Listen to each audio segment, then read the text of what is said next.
I vividly remember one important reality check my parents gave me when I was a child, when I came excitedly back from school and said, Santa Claus is going to give me presents this year. And they laughed and said, there is no Santa Claus.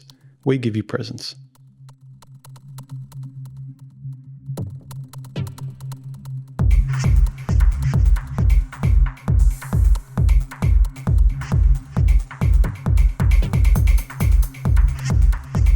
Christmas just passed and it got me thinking about that Santa Claus song. You better watch out, you better not cry. He knows when you've been bad or good. He knows when you're sleeping, when you're awake. That whole omniscient surveillance of somebody watching over you and spying on you. To me, in retrospect, now it sounds like a child's introduction to morals before he gets ready for the adult version, religion. And I started thinking about this concept, the concept with Santa is be a good moral person because he's coming at the end of the year and you'll get your reward. And with the religious system is be good for your whole life because at the end you'll get your reward. Sometimes I think it's because of a child's short attention span, and so they limit it to a year, not your whole life. And you can parallel that with a lot of things, be good to the female goddess because later on you're promised a reward as well. And I started thinking about sort of morality based on the fear of this kind of mythology coming to get you over the hill. I thought, hang on, the construct is believe in fantasy to get reality. That is, believe in the mythology to keep you corrected so you can attain a very real reward later on. But what if you just remove the mythology of fear and just deal with reality now? So in this way, I think my parents dispelling the myth of Santa Claus very early on in my life helped me think, that's a lot clearer.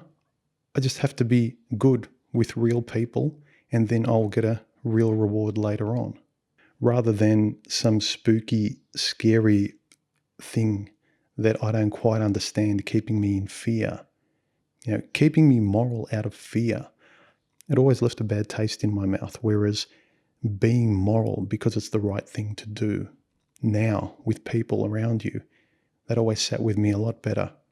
So what if you get rid of the fear associated with the mythical mystique of a being that's watching over you or a female that knows when you've been bad or good? What if you strip away the mythology and say they don't exist, or if they do, like a person, they're just like you and I. They're on a horizontal plane. Strip away the thing, the goddess, the person being omniscient, and knowing what you're thinking and doing and being fearful of that you can't hide anywhere, nor should you, but being fearful that they have some sort of otherworldly power over you. Strip the mythology away. So deal with them in reality to get a reward in reality later. Because really, what's the point of living in fantasy here to get fantasy later? You're never really living in a tactile sense. So if we think about the presents that a child wants at Christmas, but he has to be good throughout the year because Santa Claus can see everything he's doing and knows what he's thinking, whether he's being good or bad. So just like Santa Claus, strip away the mystique of Santa Claus and realize it's just your parents giving you presents at the end, and presents are the thing you want. That's your reward at the end. So too, strip the mystique and goddess pedestal that you put a woman on for the presents, so-called, that you want at the end. That is sex and companionship. So just like Christmas, there is no Santa Claus. The presents at Christmas are given to you by your parents, who you have to respect and treat well. So too with women.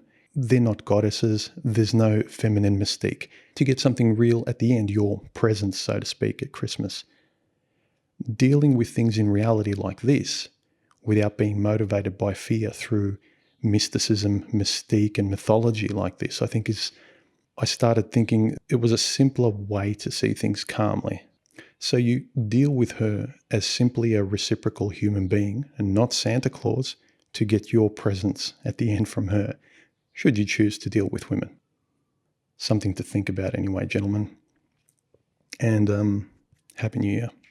Follow, support, and contact me via the links below. Talk to you later.